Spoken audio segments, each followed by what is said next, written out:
नमस्कार साथीहरू, योभन्दा अगाडि मैले जुरिस्प्रुडेन्सको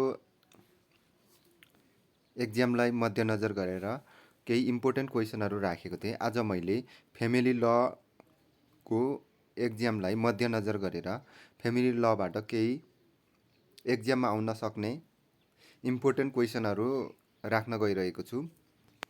पहिलोको क्वेसन रहेको छ, वाट इज फ्यामिली ल? Concept and scope of family ल, होइन, वाट इज फ्यामिली ल भनौँ न। वाट इज फ्यामिली ल भन्ने बारेमा यहाँ इम्पोर्टेन्ट क्वेसन रहेको छ। फ्यामिली ल भने के हो, यसको अवधारणा कसरी आयो भन्ने यहाँ छ। यो छोटो रूपमा यहाँको छ है। पहिलो रहेको छ, पारिवारिक कानुन भने के हो। पारिवारिक कानुन फ्यामिली ल भन्नाले सामान्य अर्थमा परिवारसँग सम्बन्धित समस्याहरूको समाधान र न्यायिक निरूपण गर्ने कानुन, नीति, नियम तथा ऐनहरूको सङ्गालो भन्ने बुझिन्छ। फेरि यहाँलाई म एकचोटि पढेर सुनाउँछु। पारिवारिक कानुन भन्नाले सामान्य अर्थमा परिवारसँग सम्बन्धित समस्याको समाधान र न्यायिक निरूपण गर्ने कानुन, नीति, नियम र ऐनहरूको सङ्गालो भन्ने बुझिन्छ। पारिवारिक कानुन के हो भन्ने विषय भनेर परिभाषित गर्नु पूर्व परिवार र कानुन शब्दको अर्थ बुझ्न जरुरी छ। कुनै पनि समाजमा सानो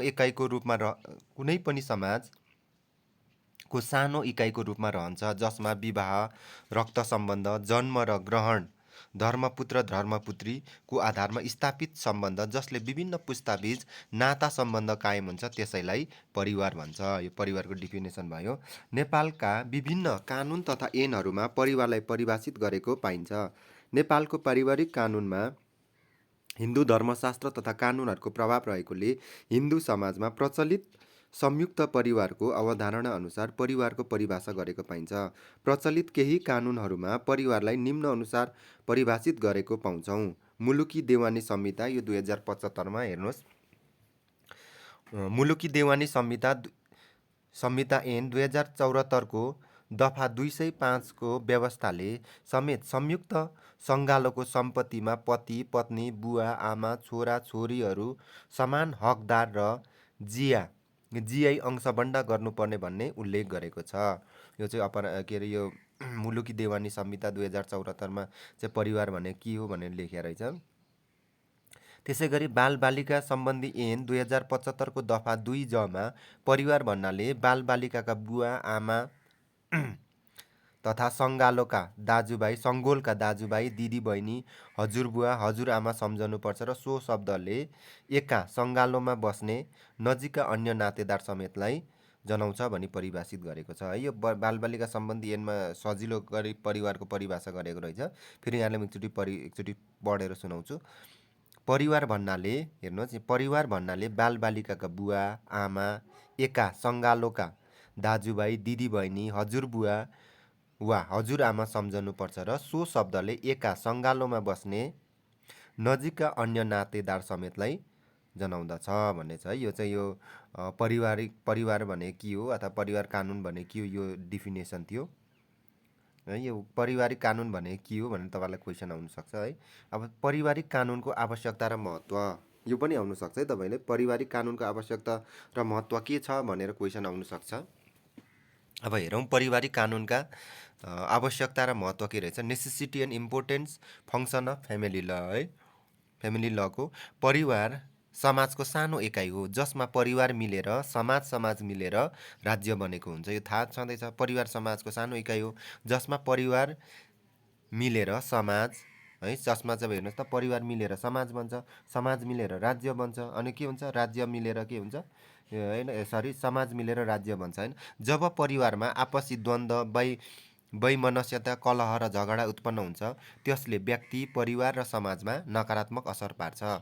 कानुन समाजको आवश्यकता हो, जसले परिवारमा शान्ति, स्थिरता र अनुशासन कायम गर्छ। निम्न कारणले पारिवारिक कानुनको आवश्यकता हुन्छ है। किन पारिवारिक कानुन आवश्यकता हुँदो रहेछ, सर्ट नोट्समा आउनसक्छ। पारिवारिक कानुन आवश्यकता र महत्त्व चाहिँ निम्न कारणले छ। आदर्श परिवारको निर्माण गरी परिवारमा समानता, एकरूपता, निश्चितता कायम गर्न। परिवार कानुनको महत्त्व हेर्नुहोस् त, 1 नम्बरमा आदर्श परिवारको निर्माण गरी परिवारमा समानता, एकरूपता, निश्चितता कायम गर्न। पारिवारिक समस्याको सही पहिचान गरी छिटो छरितो समाधान गर्न र पारिवारिक सुसम्बन्ध कायम गर्न, वैयक्तिक विकास गर्न र बालबालिकाको संरक्षण र हेरचाह गर्न। यो निम्न 4वटा कारणले चाहिँ फ्यामिली लको इम्पोर्टेन्ट छ है। सरी आवश्यकता है। अब के छ यो आवश्यकता महत्त्व है। यो महत्त्व छ। अब हेर्नु त पारिवारिक कानुनको अध्ययनको महत्त्व है। अब यसको किन चाहिँ फ्यामिली लको स्टडी चाहिँ इम्पोर्टेन्स छ भनेर छ यो पारिवारिक कानुनको अध्ययनको महत्त्व किन चाहिँ अब यसको अध्ययन चाहिँ महत्त्व छ हेर्नुहोस्। यो पनि सजिलै छ। पारिवारिक कानुनको अध्ययनले व्यक्तिलाई आफ्नो हक अधिकार र परिवारप्रतिको कर्तव्य र दायित्वप्रति सचेत गराउँदछ। हरेक व्यक्तिले आफ्नो देशको कानुन अनिवार्य रूपमा जान्नुपर्ने हुन्छ, किनभने कानुनको अनभिज्ञता क्षम्य हुँदैन। मलाई कानुनको ज्ञान थिएन र भुलवश र अज्ञानतावश कानुन मिचियो वा अपराध हुन पुग्यो भनेर कानुनले तोकेको दण्ड सजायबाट मुक्त हुन सकिँदैन। पारिवारिक समस्याले ग्रस्त व्यक्तिको कठिन जीवनलाई सहज गराउन पारिवारिक कानुनको आवश्यकता छ है। यो पारिवारिक कानुनको आवश्यकता किन छ यो तपाईँहरूले आफै पनि लेख्नुहुन्छ होला। अब त्यसै गरी अर्को रहेको छ पारिवारिक कानुनका स्रोतहरू है। यो क्वेसन अलिक माथि लेखिएन चाहिँ यो भनेको what are the sources of family law है। अस्ति जुडिस्प्रुडेन्समा क्वेसनहरू पनि आएको थियो होला होइन। यो सोर्सेस लगभग सोर्सहरू त सबै मिल्छ है। कानुनका स्रोतहरू पारिवारिक कानुनका स्रोतहरू लगभग यो कानुनका स्रोतहरू त सबै मिल्न सक्छ मिल्छ है। अब पारिवारिक कानुनका स्रोतहरू के रहेछन् हो यो क्वेसन रहेको छ what are the sources of family law. यो एकदम इम्पोर्टेन्ट छ है। यो एकदम तपाईँहरूले हेर्दा हुन्छ यो है। यहाँ मैले सर्टकटमा छ यहाँ चाहिँ सोर्स अफ फ्यामिली ल है। पारिवारिक कानुनको अवधारणा निर्माण गर्न सहयोग लिएका विभिन्न आधारहरू नै पारिवारिक कानुनका स्रोतहरू हुन्। फेरि यहाँ लेक्चर पढेर सुनाउँछु। पारिवारिक कानुनको अवधारणा निर्माण गर्न सहयोग लिएका विभिन्न आधारहरू नै पारिवारिक कानुनका स्रोतहरू हुन्। नेपालको पारिवारिक कानुनका प्राचीन स्रोत र हिन्दू धर्ममा आधारित धर्मशास्त्र हो है। नेपालको चाहिँ अब प्राचीन स्रोतहरू के हो त स्रोतहरू भनेकै हिन्दू धर्ममा आधारित धर्मशास्त्रहरू नै नेपालको प्राय पारिवारिक कानुनका स्रोतहरू। यसका अतिरिक्त प्रथा परम्परा रीतिरिवाज विधायन नजिर विद्वानका राय आदि पनि पारिवारिक कानुनका स्रोतहरू हुन् है। हेर्नुहोस् त मुख्य स्रोत यहाँ के हेर्नु त स्रोतहरू के रहेछ धर्मशास्त्रमा आधारित होइन। धर्मशास्त्रहरू लेख्नुहोस् होइन। त्यसको अनि स्रोतहरू तपाईँले आफै सोच्दा हुन्छ। एउटा के धर्मशास्त्रहरू भयो अनि त्यसै प्रथा परम्परा पनि भयो, एउटा विधायन पनि हो विधायिकाहरूले बनाउँछ होइन। नजिर पनि हो। नजिर भने के हो अदालतका न्यायिक नजिरहरू जुन हुन्छ नि उनीहरू निर्णय गर्दा प्रतिपादित सिद्धान्त नै नजिर हो। नजिरहरू विद्वानका रायहरू है। विद्वानका राय भनेको विद्वानहरूले लेखेका पुस्तकहरू हुन्छन् जुन फ्यामिली लका बारेमा पुस्तकहरू हो। ती पुस्तकहरू पनि के हुन्छ पारिवारिक कानुनका स्रोतहरू। पारिवारिक कानुनका मुख्य स्रोतहरू निम्न रहेका छन्। हेर्नुहोस् त पहिला त हामी त पारिवारिक कानुनमा त अब यो हिन्दू धर्ममै जानु पर्यो। हेर्नुहोस् श्रुति र वेद पहिलो पारिवारिक कानुन रहेको छ श्रुति वा वेद है। श्रुतिज अर वेद भनेको छ। श्रुतिको अर्थ सुनिएको हुन्छ, ईश्वरद्वारा ब्रह्मालाई दिएको र ब्रह्माले सुनेको उपदेश ब्रह्माद्वारा अन्य ऋषिमुनिहरूले सुन्दै र सुनाउँदै आएको श्रुति भनेको हो है। श्रुति वा वेदहरू पनि के हो त पारिवारिक कानुनको स्रोत हो। श्रुति भनेको सुन्दै आएको है। यो चाहिँ रिटर्न हुँदैन है। यो श्रुतिहरू भनेको सुन्दै आएको चिजहरू है। त्यो श्रुति भयो। अर्को स्मृति वा धर्मशास्त्र पनि पारिवारिक कानुनका स्रोत। हेर्नु पहिलो कानुन भनेको छ श्रुति वा वेद। दोस्रो पारिवारिक कानुनको स्रोत के हो स्मृति वा धर्मशास्त्र। ईश्वरद्वारा प्रकट गरिएको उपदेश ऋषिमुनिहरूले स्मृति लेखेर लेखिएका सङ्कलन गरिएको हुन्छ। यिनमा उल्लेख कुरा आजसम्म पनि पारिवारिक कानुनमा प्रचलित छ स्मृति वा धर्मशास्त्र। त्यसै गरी अर्को हेर्नुहोस् त पुराण वा टीका निबन्ध भन्ने छ है। कमेन्ट्रिज भन्छ। पुराण निबन्ध वा टीकाहरू पनि पारिवारिक कानुनका स्रोतहरू हुन्। महर्षि वेदव्यासद्वारा रचित 18 पुराण र तिनका टीकाकार व्याख्या गर्दा उल्लेखित नीति नियमले समाजमा पथ प्रदर्शन गर्ने गर्दछ। यो तेस्रो। चौथो भनेको प्रथा है। प्रथा पनि पारिवारिक कानुनको स्रोत हो। हिन्दू कानुन ईश्वर प्रदत्त हो, यो मनुष्य निर्मित होइन भन्ने मान्यता हो। यो नियम प्रचलनमा जुन परापूर्व कालदेखि निरन्तर र अटुट रूपमा प्रयोग हुने हुँदा कानुनद्वारा मान्यता प्राप्त गर्दछ है। तेस्रो प्रथा पनि हो। त्यसै गरी संविधान पनि पारिवारिक कानुनको स्रोत हो। लिखित संविधान भएको देशमा संविधान मूल कानुन हो। यसमा बाँझिने कानुन बाँझिएको हदसम्म अमान्य र बदर हुन्छ। यसैका आधारमा पारिवारिक कानुनमा सुधार ल्याउँदै आइएको छ भने चाहिँ यो पारिवारिक कानुनको अर्को स्रोत भनेको के संविधान पनि रहेछ। त्यसै गरी विधायन पनि पारिवारिक कानुनको स्रोत हो है। विधायन भनेको लेजिस्लेसनहरू, विधायिका, संसद है भन्दा हुन्छ है।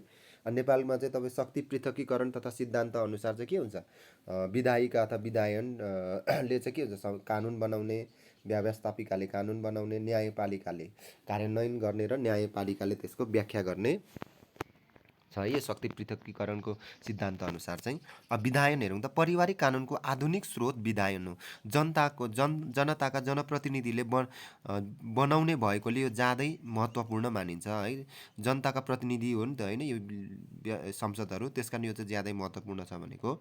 नेपालको सन्दर्भमा विवाह दर्ता ऐन 2028, सामाजिक व्यवहार सुधार ऐन 2033 तथा व्यक्तिगत घटना दर्ता ऐन केही पारिवारिक कानुन हुन् भन्छ। अब न्यायिक निर्णय नजिरहरू है, नजिरहरू पनि पारिवारिक कानुनका स्रोत हुन्। पारिवारिक समस्या सम्बन्धी मुद्दाको निरूपणको क्रममा न्यायालयबाट व्याख्या, न्यायिक निर्णय तथा सर्वोच्च अदालतबाट प्रतिपादित नजिर प्रेसिडेन्ट पनि पारिवारिक कानुनका स्रोत हुन्। त्यसै गरी अन्तर्राष्ट्रिय महासन्धि है, अन्तर्राष्ट्रिय महासन्धिहरू पनि पारिवारिक कानुनका स्रोतहरू हुन् है। नेपाल सन्धि ऐन 2047 अनुसार नेपाल पक्ष भई हस्ताक्षर गरेका त्यस्ता सन्धि महासन्धिहरू नेपालका कानुन सरह लागू हुनेछ भनी व्याख्या गरिएको छ।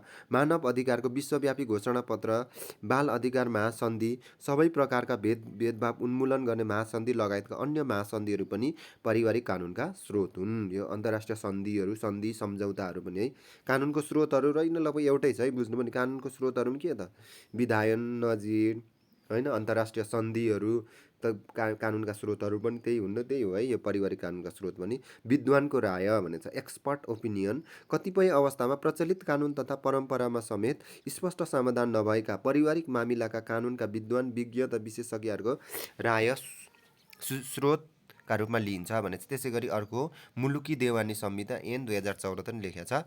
मुलुकी देवानी संहिता ऐन 2074 को भाग 3 मा पारिवारिक कानुनको व्यवस्था गरेको छ, जसले गर्दा पारिवारिक कानुनको स्रोतको रूपमा मुलुकी देवानी संहिता ऐन 2074 लाई पनि लिन सकिन्छ। अब एकचोटि फेरि हेर्नुहोस् है पारिवारिक कानुनको स्रोतहरू। पहिला सबभन्दा सुरुमा पारिवारिक कानुनको स्रोत हामी यो हिन्दू धर्ममै गयौँ। श्रुति वा वेद 1 नम्बर, अर्को स्मृति वा धर्मशास्त्र 2 नम्बर, 3 नम्बर पुराण वा टीका निबन्ध, 4 नम्बर प्रथा है। यो यहाँ प्रथादेखि अब यहाँ सबै मिल्छ। अब तपाईँको कानुनको स्रोत, पारिवारिक कानुनको स्रोत। त्यसरी 5 नम्बर संविधान, 6 नम्बर हेर्नुभयो भने विधायन, 7 नम्बर न्यायिक निर्णय, नजिर भनेको अन्तर्राष्ट्रिय महासन्धि अथवा अन्तर्राष्ट्रिय सन्धिहरू, अनि 9 नम्बर विद्वानको राय है, अनि 10 नम्बर मुलुकी देवानी संहिता ऐन भनेको छ है। अब अर्को पनि इम्पोर्टेन्ट क्वेसन रहेको छ, हिस्टोरिकल डेभलपमेन्ट अफ फ्यामिली ल इन नेपाल है। यो क्वेसन आउनसक्छ है। नेपालमा चाहिँ पारिवारिक कानुनको इतिहासबारे लेख्नुहोस् भनेर क्वेसन आउनसक्छ। हिस्टोरिकल डेभलपमेन्ट अफ फ्यामिली ल इन नेपाल है। यो मैले सबै लगभग युनिट 11 सम्मै सबै यहाँ मैले सर्टकटमा यहाँ दिएको यहाँहरू समक्ष प्रस्तुत गरेको छु है। अब हिस्टोरिकल डेभलपमेन्ट अफ फ्यामिली ल इन नेपाल है। नेपालमा चाहिँ पारिवारिक कानुनको इतिहास कस्तो रहेछ हेरौँ। नेपालको पारिवारिक कानुनको इतिहास त्यति पुरानो नभए पनि विभिन्न मौलिक संस्कृति प्रथा, परम्परा, रीतिरिवाज तथा धर्मशास्त्रमा आधारित भई पारिवारिक समस्याहरू समाधान गरिन्थ्यो। विभिन्न कालखण्डमा भएका पारिवारिक कानुनको विकास र अभ्यास बारेमा संक्षिप्त रूपमा तल उल्लेख गरिएको छ। पारिवारिक कानुनको विकास किराँत कालदेखि भएको मानिन्छ। किराँत कालमा राजा येहाङ्कले सर्वप्रथम सामाजिक कानुन बनाएका थिए। त्यसमा उल्लेख विवाह सम्बन्धी कानुनमा निकटतम नाता सम्बन्धमा विवाह गर्न निषेध गरिएको र त्यस्तो गरे अपराध मानी दण्ड सजाय गरिन्थ्यो। लिच्छवी कालमा हिन्दू धर्मशास्त्रमा आधारित कानुन प्रचलित थियो। त्यति बेला मनुस्मृति, बृहस्पति स्मृति, नारद मुनि स्मृति अनुसार कानुन बनेका थिए। त्यतिखेर बाल विवाह, विधवा विवाह, पुनः विवाहलाई कानुनी मान्यता थियो। पति मरेमा, हराएमा, सन्यासी भएमा, पतित भएमा महिलाले पुनर्विवाह गर्न पाउँथे। सम्बन्ध विच्छेद गर्ने कानुनले अनुमति दिएको थियो भनेछ। त्यसै मल्लकालदेखि नै हाड नातामा विवाह गर्ने निषेध गरिएको छ। जयस्थिति मल्लले मानव न्यायशास्त्र न्याय विकासीमा विवाह पति स्वास्नी, अंशबण्ड, अपुताली वा स्त्री धनबारे व्यवस्था गरेको थियो। मल्लकालमा सम्बन्ध विच्छेद गर्न पाउने व्यवस्था थियो र त्यस्तो गरेमा महिला सती जानु पर्दैन थियो। राणाकालको पारिवारिक कानुन हिन्दू धर्मशास्त्रमा आधारित थियो। राजा रामशाहको शासनकाल न्याय नपाए गोर्खा जानु भन्ने भनाइले प्रख्यात थियो, जसले 26 तिथि बसालेका थिए। सोही अनुसार विवाह, सम्बन्ध विच्छेद, अंशबन्डा, स्त्री अंशधन र जात व्यवस्था गरेको थियो। पृथ्वीनारायण शाहले विवाह सम्बन्धी तथा सती जानबाट रोक्न प्रयास गरेका थिए। जङ्गबहादुर बेलायत गई फर्केपछि फ्रान्सको नेपोलियनको प्रभाव स्वरूप श्री 5 सुरेन्द्र विक्रम शाहको शाहकालमा विक्रमसम्वत 1910 को मुलुकी ऐन निर्माण गरेको थियो।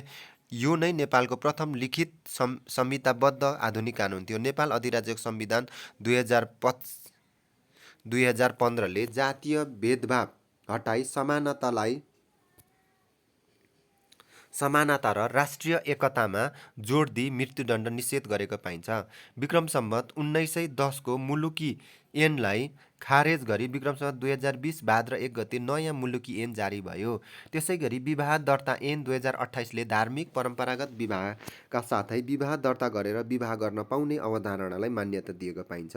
मुलुकी ऐनमा 2058 भएको 11औं संशोधन र लैङ्गिक समानता कायम गर्न केही नेपाल संशोधन ऐन 2063 द्वारा पारिवारिक कानुनको क्षेत्रमा व्यापक परिवर्तन भएको थियो। मुलुकी देवानी संहिता ऐन 2074 आएसँगै नेपालमा पारिवारिक कानुनको भाग 3 मा छुट्टै व्यवस्था गरी पारिवारिक कानुनलाई सरलीकृत, एकीकृत र समय सापेक्ष रूपमा आउने समस्याको समाधानका निमित्त चालिन न्यायिक उपचारलाई ठूलो टेवा पुर्याएको छ। मुलुकी देवानी संहिता ऐन 2074 आएसँगै पारिवारिक कानुनले मूर्त रूप पाएको छ, जसबाट परिवारबाट देखिने विभिन्न खालका समस्याको समाधान गर्नको लागि सहज हुने विश्वास लिन्छ। यो चाहिँ तपाईँको पारिवारिक कानुनको विकासक्रम थियो है। विकासक्रम चाहिँ तपाईँको त्यही किराँतकालदेखि नै आएको थियो। किराँतकालमा कस्तो अवस्था थिएछ भन्दाखेरि हाडनाता विवाह, नजिक पर्ने विवाह त्यस्तोहरू चाहिँ प्रतिबन्ध गरेको थियो। त्यसै गरी पछि तपाईँको चाहिँ लिच्छवी पिरियडको पनि कुरो गर्ने। लिच्छवी कालमा के थियो भन्दाखेरि त्यही हिन्दू धर्मशास्त्र अनुसार विवाह गरिन्थ्यो। त्यसै गरी मल्ल कालमा पनि के थियो, त्यही हिन्दू धर्मशास्त्र अनुसार विवाह थियो। जयस्थिति मल्लको अलिकति कुरो गरिदिने, रामशाहको अलिकति कुरो गरिदिने। त्यसै गरी राणा शासनमा पनि के राणा शासनको कुरो गरिदिने। राणा शासनमा जङ्गबहादुर राणाले चाहिँ बेलायतमा गएर कि उसले बेलायतमा जाँदाखेरि चाहिँ फ्रान्सेली नेपोलियन कोर्टबाट चाहिँ प्रभावित भएर नेपालमा मुलुकी ऐन 1920 आयो, तिनीहरूको कुरो गरिदिने है। त्यस्तै छ। अब त्यसै गरी तपाईँको 2028 सालमा पनि कानुन आएको थियो। 2028 सालदेखि चाहिँ नेपालमा विवाह दर्ता गर्न पाउने अवधारणा आएको थियो है 2028 सालदेखि। त्यसै गरी 2058 सालमा चाहिँ तपाईँको 11औं संशोधनदेखि चाहिँ लैङ्गिक समानता कायम गर्नको लागि चाहिँ ऐन संशोधन गरिएको थियो। त्यसै गरी मुलुकी ऐन अब यो हेर्नु त के अरे मुलुकी देवानी संहिता 2074 को भाग 3 मा चाहिँ छुट्टै पारिवारिक कानुनको व्यवस्था गरेको छ। यो चाहिँ नेपालमा पारिवारिक कानुनको इतिहास सम्बन्धी छ है। अब अर्को रहेको छ विवाहको अर्थ, concept of marriage and meaning of marriage. Marriage भने के हो, विवाह भने के हो, यो आउनसक्छ तपाईँ पारिवारिक कानुन भएकोले। अब हेरौँ विवाह भने के रहेछ। विवाह सम्बन्धी समाजमा आफ्नो धार्मिक मूल्य मान्यता अनुसार फरक फरक अवधारणा पाइन्छ। विवाह भन्नाले एक सक्षम महिला र सक्षम पुरुष बीच भएको सम्झौता हो, जुन बाँचुन्जेलसम्म अटुट नाताका रूपमा रहन्छ। मानव विकाससँगै यसको धारणा पनि आएको पाइन्छ। मानव विकासलाई आत्मसात गर्न विवाह विपरीत लिङ्गहरू बीचको मिलन हो भनेछ। हिन्दू विचारधारा अनुसार लोक परलोक सुधारका लागि गरिने पवित्र बन्धन हो, जुन जन्मान्तरको सम्बन्ध हो। यो पवित्र नाता सम्बन्ध विवाह एक धार्मिक र पवित्र संस्कार हो। शास्त्रीय अवधारणा अनुसार वरद्वारा कन्यालाई स्त्रीको रूपमा ग्रहण गरी स्वीकृति दिनुलाई विवाह भनिन्छ। शास्त्रीय मान्यता अनुसार कन्यामाथिको सम्पूर्ण अधिकार उसको पितामा हुने हुँदा पिताले वरलाई कन्यादान गरी सुम्पिने कार्यलाई विवाह भनिन्छ। आधुनिक धारणा अनुसार विवाह धर्म संस्कार मात्र सीमित रहेन। अहिले विवाह एक सामाजिक सम्झौता भएको पाइन्छ। धार्मिक मूल्य मान्यता अनुसार अटुट रूपमा नाता कायम रहन सकेन। विवाह भनेको विपरीत लिङ्गहरू मात्र हुने परम्परागत मूल्य मान्यतामा मात्र सीमित रहेन।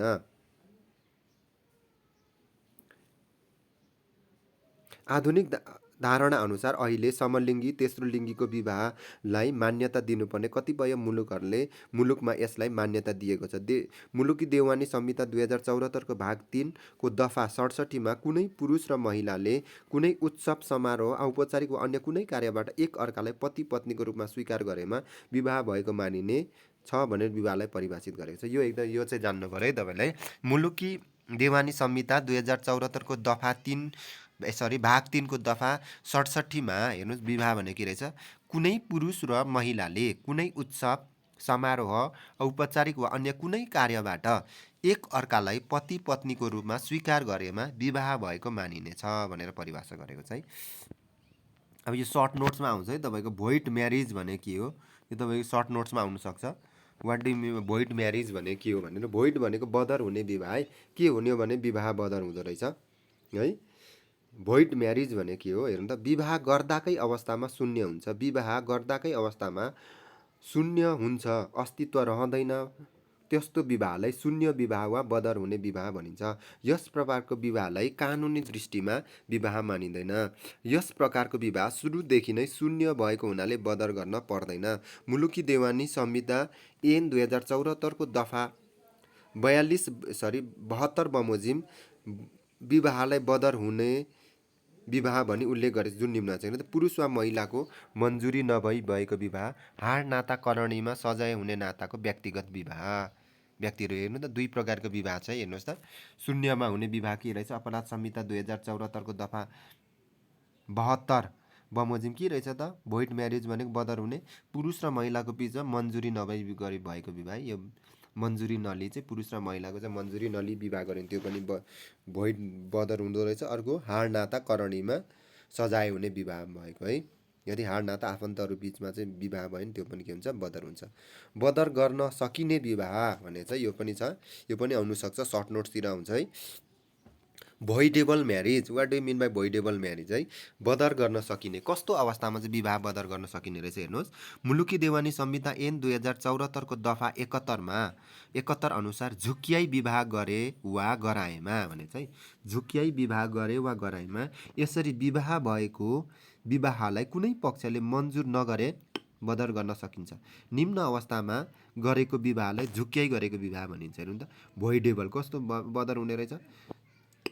यदि तपाईँले चाहिँ झुक्क्याएर विवाह गर्नुभयो भने चाहिँ बदर हुन्छ है। कुनै पक्षलाई थाहा नदिई, म चाहिँ बेहुला भई मैले थाहा नभई मेरो बेहुली पक्षलाई थाहा नदिई विवाह गरेँ भने होइन, त्यस्तो पक्षमा यो विवाह उतापट्टिबाट चाहिँ बदर गर्नु सक्छन्। हेर्नु त, के अवस्थामा विवाह बदर हुँदो रहेछ।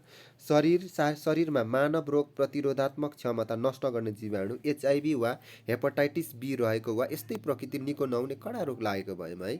हेर्नुहोस् त, HIV एड्स हेपाटाइटिस B जस्तो प्राणघातक रोगहरू हुन्छन्, त्यस्तो भएमा अरे। यौनाङ्ग नभएको, नपुंसक भएको वा सन्तान उत्पादन गर्ने क्षमता नभएको प्रमाणित भइसकेको, अगाडि नै प्रमाणित हुनु पर्यो है। यो फेरि पछिबाट प्रमाणित भएन पाइएन, अगाडि नै प्रमाणित भइसकेको तर ढाँटेर विवाह गर्यो भने त्यो पनि बदर हुन्छ। पूर्ण रूपमा बोल्न वा सुन्न नसक्ने, पूर्ण रूपमा दृष्टिविहीन वा कुष्ठरोग भएको यो अवस्थामा। अर्को होस ठेगाना नरहेको, अर्को विवाह भइसकेको, गर्भवती भएको। अब अर्को रहेको छ विवाहमा शून्यता भने चाहिँ, विवाहमा शून्यता न्युलिटी अफ म्यारिज भने चाहिँ, नलिटी भने हुन्छ नलिटी अफ म्यारिज। यो कस्तो अवस्थामा चाहिँ विवाहमा शून्यता हुँदो रहेछ हेर्नुहोस्। यो पनि सर्ट नोट्समा आउनसक्छ। विवाह गर्न योग्यता पुगेको व्यक्तिलाई मात्र कानुनले मान्यता दिएको छ। विवाहमा वैधताको अभावलाई विवाहको शून्यता भनिन्छ। वैधता कायम हुन कुनै तत्त्वको अभाव भएमा विवाहको शून्यता हुनसक्छ। शून्य विवाह कानुन अगाडि अमान्य हुन्छ। विवाहको अधिकार र कर्तव्य सिर्जना गरिन्छ। शून्य विवाह भने के भन्दाखेरि कानुनको अगाडि योग्य नभएको, जस्तै त बाल विवाह, यिनीहरू के हुन्छ, शून्य विवाह हुन्छ है। विवाहको शून्य, किन बाल विवाह कानुनले त गरेको छैन हो कि। बहु विवाह पनि हुन्छ। त्यसै गरी अर्को रहेको छ दर्ता है। यो दर्ता, विवाह दर्ता भने यो च्याप्टर 5 कि 6 मा कतिमा पढ्नुपर्ने हुन्छ। यो विवाह दर्ता विवाह भने त सिभिल म्यारिज भने के हो है। सिभिल म्यारिज भनेर पनि क्वेसन आउनसक्छ। सिभिल म्यारिजको कुनै पनि उमेर पुगेको पुरुष र स्त्री बीच वैवाहिक सम्बन्ध कायम रहने गरी सम्बन्धित कार्यालयमा गई विवाह दर्ता गर्नुलाई दर्ता विवाह भनिन्छ है। कार्यालयमा हुन्छ नि, वडा कार्यालयमा गएर चाहिँ स्त्री र पुरुष बिच चाहिँ गएर विवाह दर्ता गराउनुलाई चाहिँ के भनिन्छ, विवाह दर्ता भनिन्छ है। त्यहाँ चाहिँ पुरुष र महिला र पुरुष दुवै जानुपर्छ है।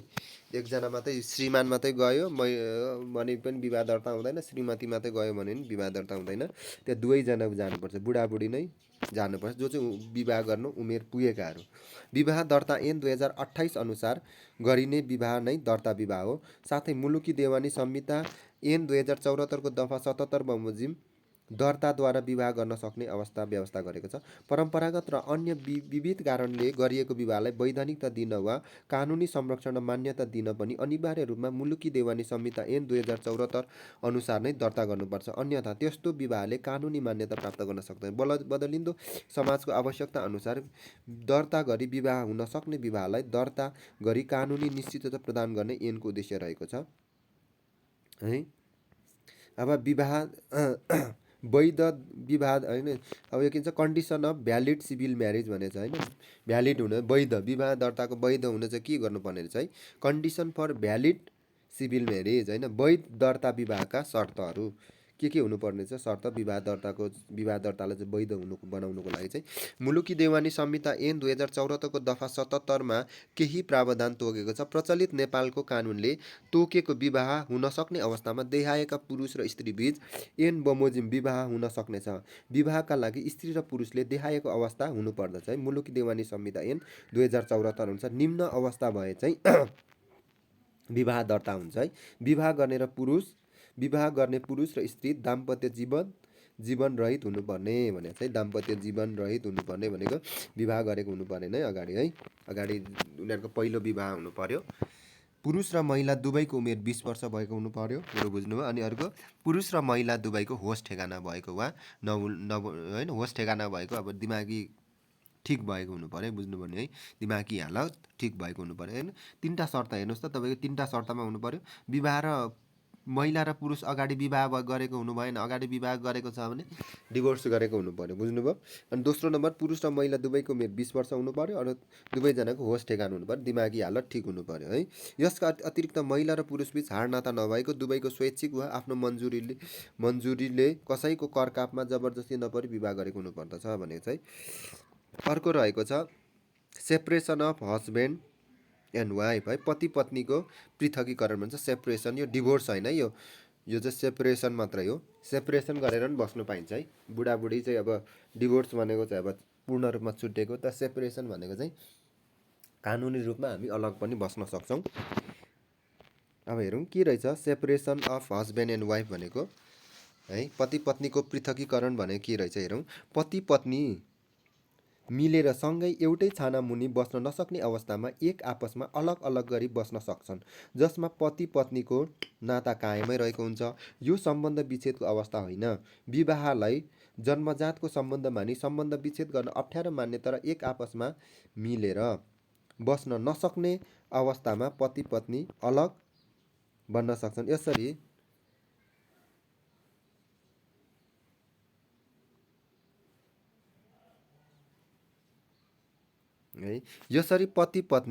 पति पत्नी सम्बन्ध विच्छेद नगरी अलग अलग बस्न पनि अदालतमा निवेदन दिनुपर्ने र अदालतले सबै कुरा सोच विचार गरी अलग अलग बस्न आदेश दिन सक्ने हुँदा यसलाई न्यायिक कानुन पृथकीकरण जुडिसियल अर लिगल सेपरेसन पनि भनिन्छ। पति पत्नी एक आपसमा सहमति गरेर अनौपचारिक रूपमा अलगिनुलाई पनि पति पत्नीको पृथकीकरण भनिन्छ है। पति पत्नीको पृथकीकरण भनेको चाहिँ तपाईँको डिभोर्स नगरी तर एकै ठाउँ पनि बस्न नसक्ने, अनि डिभोर्स पनि गर्न नसक्ने अवस्था के हुन्छ भने एउटै घरमा नबसेर भिन्नै बस्ने। यो चाहिँ तपाईँ अदालतमै गएर हामी सेपरेसन बस्छौँ, डिभोर्स चाहिँ गर्दैनौँ, तर सेपरेसन चाहिँ अलग अलग भएर बस्छौँ भनेर तपाईँले गर्नुभयो भने त्यहाँदेखि तपाईँ हुन्छ है। यो चाहिँ सेपरेसन भयो। त्यसै गरी अरू सम्बन्ध विच्छेद, यो चाहिँ डिभोर्स चाहिँ हो।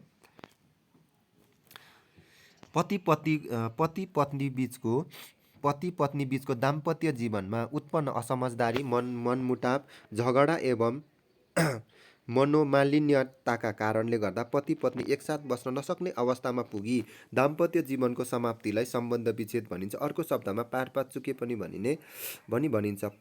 पति पत्नी दाम्पत्य भनेर सँगसँगै बस्न नसक्ने स्थिति उत्पन्न भएमा दुवै पक्षको मन्जुरीले सम्बन्ध विच्छेद गरी स्वतन्त्र रूपमा बस्न सक्दछन्। पतिले सम्बन्ध विच्छेद गर्न चाहेमा वा पति पत्नी दुवैले सम्बन्ध विच्छेद गर्ने चाहेमा दुवैको मन्जुरीमा सम्बन्ध विच्छेदको लागि गाउँपालिका, नगरपालिका, महानगरपालिका र उपमहानगरपालिका र स्थानीय वडामा निवेदन दिन सकिन्छ। देवानी मुलुकी संहिता ऐन 2074 को दफा 96 बमोजिम सिधै अदालतमा निवेदन दिन सकिन्छ। मुलुकी देवानी संहिता ऐन 2074 को पारिवारिक कानुन अन्तर्गत परिच्छेद 11 मा सम्बन्ध विच्छेद सम्बन्धी व्यवस्था गरी सम्बन्ध विच्छेद समानताको हकको ग्यारेन्टी गरी दुवैलाई सम्बन्ध विच्छेदको अधिकार प्रदान गरिएको छ। सम्बन्ध विच्छेद गर्ने सरहको अधिकार विवाह गर्ने अधिकार मानि विभिन्न अन्तर्राष्ट्रिय कानुन तथा मानव अधिकार विश्वकोशमा व्यवस्था गरेको पाइन्छ भने चाहिँ यो तपाईँको यो चाहिँ सम्बन्ध विच्छेद भयो। सम्बन्ध विच्छेद गर्न चाहेमा तपाईँ दुवैको मन्जुरीमा सम्बन्ध विच्छेद गर्न चाह्यो भने समय तपाईँ गाउँपालिका पनि गर्न सक्नुभयो, नगरपालिका, महानगरपालिका, उपमहानगरपालिका होइन स्थानीय वडामा निवेदन दिन सकिन्छ है।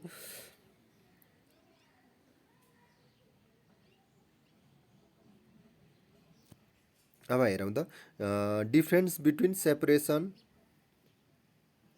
है, लिगल, जुडिसियल एन्ड डिभोर्स है, पृथकीकरण र सम्बन्ध विच्छेद बीच फरक। यहाँ हेरौँ, यहाँ फरक हेरौँ त के रहेछ त। Difference between separation and divorce है, पति यो फरक यहाँ चाहिँ पृथकीकरण र सम्बन्ध विच्छेदको के फरक रहेछ। पति स्वास्नी एक अर्काबाट छुट्टिएर बस्नु कानुनी पृथकीकरण हो है। पत्नी होइन, पति र बुढाबुढी होइन, विवाह गरेको बुढाबुढी चाहिँ एक अर्काबाट छुट्टिएर बस्नु कानुनी पृथकीकरण हो है। एउटै घरमा नबस्नु तर भिन्नै भिन्नै बस्नु त्यो पृथकीकरण भयो। यसमा पति पत्नीको सम्बन्ध तथा कानुनी दायित्व समाप्त भएको हुँदैन है, कानुनी दायित्व समाप्त भएको हुँदैन। तर औपचारिक प्रक्रिया पुरा गरेर सधैँको लागि छुट्टिएर बस्नु र दाम्पत्य जीवन समाप्त भई स्वतन्त्र हुनु सम्बन्ध विच्छेद हो। सम्बन्ध विच्छेद भनेको औपचारिक रूपमै छुट्टिनु है, अदालती रूपमै, तर सेपरेसन भनेको नछुट्टिनु तर भिन्नै बस्नु है। कानुनी पृथकीकरण सम्बन्ध विच्छेदको पूर्वाधारको रूपमा रहेको हुन्छ भने सम्बन्ध विच्छेद त्यसको परिणाम हो। पृथकीकरणको अवस्थामा पुनः विवाह गर्न पाइँदैन किनभने पति पत्नीको नाता कायमै हुन्छ। तर सम्बन्ध विच्छेद गरिसकेपछि पति पत्नीले स्वतन्त्र वा अर्को विवाह गरी बस्न सक्छन् है। पति पत्नी छुट्टिएर अलग बसेको समय वा निश्चित समयावधिपछि मेलमिलाप भई सम्बन्ध सुधार वा सम्बन्ध विच्छेद गर्ने अन्तिम टुङ्गोमा पुग्दछन् भनेछ। अब हेर्नु सम्बन्ध विच्छेदका कारणहरू के रहेछन् त। ग्राउन्ड अफ डिभोर्स के कारणले त विवाहित दम्पतिहरूले एक अर्काको सम्बन्ध कानुनी रूपमा समाप्त गरी स्वतन्त्र बस्ने निर्णय गर्नुलाई सम्बन्ध विच्छेद भनिन्छ। विवाह कायम गरेको दाम्पत्य सम्बन्ध तोड्नका लागि निश्चित आधार, कारण र सबुत प्रमाणको आवश्यक पर्दछ। प्रचलित हिन्दू समाजमा सम्बन्ध विच्छेदको एउटा सामाजिक कलङ्कको रूप मानिन्थ्यो। हेर्नु सम्बन्ध विच्छेदको कारण के रहेछ। पर स्त्री र परपुरुष गमन, क्रूरता, लगातार 2 वर्षमा परित्याग वा अलग बसाइ, धर्म परिवर्तन, मानसिक असन्तुलन, यौन रोग, कुष्ठरोग है। त्यसै गरी नेपालको कानुन बमोजिम सम्बन्ध विच्छेदले मात्र कानुनी मान्यता प्राप्त गर्दछ। सम्बन्ध विच्छेद गर्नका लागि केही निश्चित आधारहरू तोकिएको छ। हेर्नुहोस् त सम्बन्ध विच्छेद अब नेपालको कानुनमा के तोकिएको रहेछ सम्बन्ध विच्छेद हुनको लागि। महिला र पुरुष मध्ये कसैको उमेर 20 वर्ष नपुगी विवाह भएको रहेछ र सन्तान जन्मेको रहेनछ भने 20 वर्ष पुगेपछि मन्जुरी नगरे त्यस्तो विवाह सम्बन्ध विच्छेद हुन सक्छ है। पहिलो नम्बर हेर्नुहोस् त कानुनी रूपमा यस्तो चाहिँ भयो भने सम्बन्ध विच्छेद हुन्छ। महिला वा पुरुष मध्ये कसैको उमेर 20 वर्ष नपुगी विवाह भएको रहेछ र सन्तान जन्मेको रहेनछ भने 20 वर्ष पुगेपछि मन्जुरी नगरे त्यस्तो विवाह सम्बन्ध विच्छेद हुन सक्छ। 2 नम्बर पुरुष वा महिलालाई झुक्याई विवाह गरे वा गराएको भएमा। ग नम्बर पति र पत्नी दुवैले सम्बन्ध विच्छेद मन्जुरी गर्ने भएमा र अदालतले सम्बन्ध विच्छेद गर्ने फैसला गरेमा। हेर्नुहोस् त अब मुलुकी देवानी संहिता ऐन 2074 सम्बन्ध विच्छेदका सम्बन्ध भएका मुलुकी देवानी संहिता 2074 मा चाहिँ के कारण हेर्नुहोस् त सम्बन्ध विच्छेदका सम्बन्धमा के आधारहरू प्रस्तुत गरेको रहेछ। दुवैको मन्जुरीले सम्बन्ध विच्छेद गर्न सक्ने, पतिले सम्बन्ध विच्छेद गर्न सक्ने, पत्नीले सम्बन्ध विच्छेद गर्न सक्ने भने चाहिँ पत्नीले पतिसँग सम्बन्ध विच्छेद गर्न पाउने आधारहरू मुलुकी संहिता ऐन 2074 ले निम्न व्यवस्था गरेको छ। हेर्नुहोस् त पत्नीले के कारणबाट चाहिँ सम्बन्ध विच्छेद गर्न पाउने रहेछ। हेर्नुहोस् त पत्नीले देहाएको अवस्थामा पतिको मन्जुरी नभए पनि सम्बन्ध विच्छेद गर्न सक्नेछ। के कारणले छ पत्नीले? कानुन बमोजिम अंश लिई वा मानव छुट्टी पति पत्नी भिन्न बसेको अवस्थामा बाहेक पतिले पत्नीको मन्जुरी नलिई लगातार 3 वर्ष वा सोभन्दा बढी समयदेखि अलग बसेमा, पतिले पत्नीलाई खाना लाउन नदिएमा वा घरबाट निकाला गरिदिएमा, पतिले पत्नीको अङ्गभङ्ग हुने वा अरू कुनै ठुलो शारीरिक वा मानसिक कष्ट हुने किसिमको कुनै काम जाल प्रपञ्च गरेमा, पतिले अर्को विवाह गरेमा, पतिले अन्य महिलासँग यौन सम्बन्ध राखेमा र पतिले पत्नीलाई जबरजस्ती करणी गरेको ठहरेमा भने चाहिँ। अब अर्को क्वेसन रहेको छ डिभोर्स स्विट भन्ने छ। डिभोर्स स्विट भनेको सम्बन्ध विच्छेद सम्बन्धी उजुरी। यो सम्बन्धी विच्छेद सम्बन्धी उजुरी भनेको हेर्दा विधिवत तरिकाले सम्बन्ध विच्छेद गर्नका लागि कानुनले तोके बमोजिमको कार्यविधि पुरा गर्नुपर्ने हुन्छ है। सम्बन्ध विच्छेद के कार्यविधि रहेछ यो सम्बन्धी सम्बन्ध विच्छेद सम्बन्धी उजुरी के तपाईँको कसरी सम्बन्ध विच्छेद गर्न पाउने त्यो सम्बन्धी चाहिँ यहाँ क्वेसन आएको हुन्छ है। डिभोर्स स्विट भन्छ यसलाई, सर्ट नोट्समा आउनसक्छ। फेरि म यहाँलाई पढेर सुनाउँछु।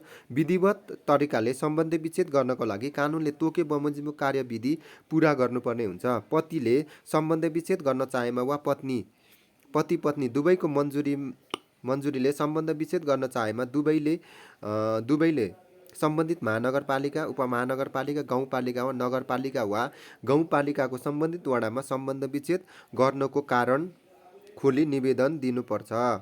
त्यसरी प्राप्त निवेदनलाई गाउँपालिका वा नगरपालिकाले दुवै पति पत्नीलाई सम्झै बुझै भरसक मेलमिलाप गराइदिनुपर्छ। त्यसरी सम्झाउँदा बुझाउँदा पनि मेलमिलाप हुन नसक्ने निवेदन दिएको 1 वर्षभित्र आफ्नो राय समेत राखी प्राप्त निवेदन सम्बन्धित जिल्ला अदालतलाई पठाउनुपर्छ। यसरी पठाउँदा उक्त समिति वा नगरपालिकाको कार्यकारिणी बैठकबाट निर्णय गरी सो रायको प्रमाणित प्रतिलिपि समेत निवेदन सहितको मिसिल सम्बन्धित जिल्ला अदालतमा पठाउनु पर्दछ। पत्नीले पतिसँग सम्बन्ध विच्छेद गर्न चाहेमा सोझै जिल्ला अदालतमा पनि निवेदन दिन सक्छ। यस्तो मिसिल वा निवेदन प्राप्त भएपछि अदालतले दुवै पक्षलाई झिकाएर आवश्यक कुरा बुझी तथ्य र प्रमाणका आधारमा सम्बन्ध विच्छेदका लागि निर्णय दिन सक्छ भने चाहिँ। त्यसरी अर्को क्वेसन रहेको छ बालबालिकाको संरक्षण, चाइल्ड कस्टडी है। चाइल्ड कस्टडी चाहिँ के रहेछ अब यो पनि सर्ट नोट्समा आउन सक्छ। पति पत्नी बीच सम्बन्ध विच्छेद भएको अवस्थामा सन्तानको स्थिति र पालन पोषणको लागि ऐनले निश्चित व्यवस्था गरेको छ। सम्बन्ध विच्छेदको फैसला गर्दा अदालतले निजहरूको सन्तानको संरक्षण कसरी गर्नुपर्छ भन्ने कुराको यकिन गर्नुपर्छ।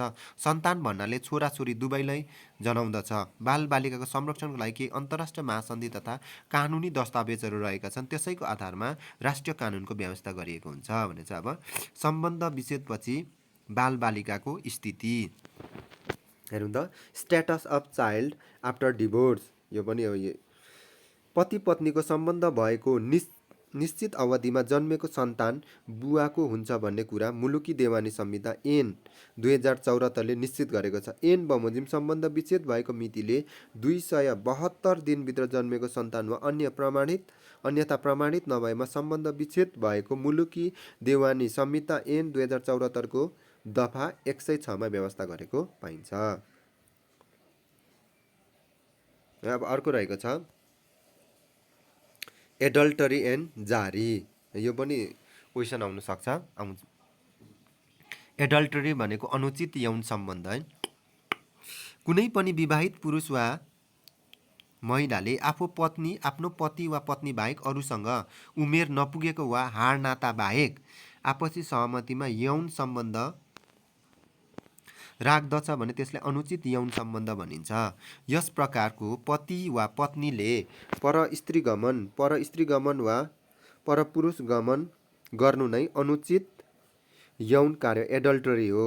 अङ्ग्रेजी शब्दमा एडल्टरी प्राचीन ल्याटिन शब्दको एडल्टरियम वा एडल्टरे को अङ्ग्रेजी रूपान्तरण जसको अर्थ दूषित लाग्ने भन्ने हुन्छ।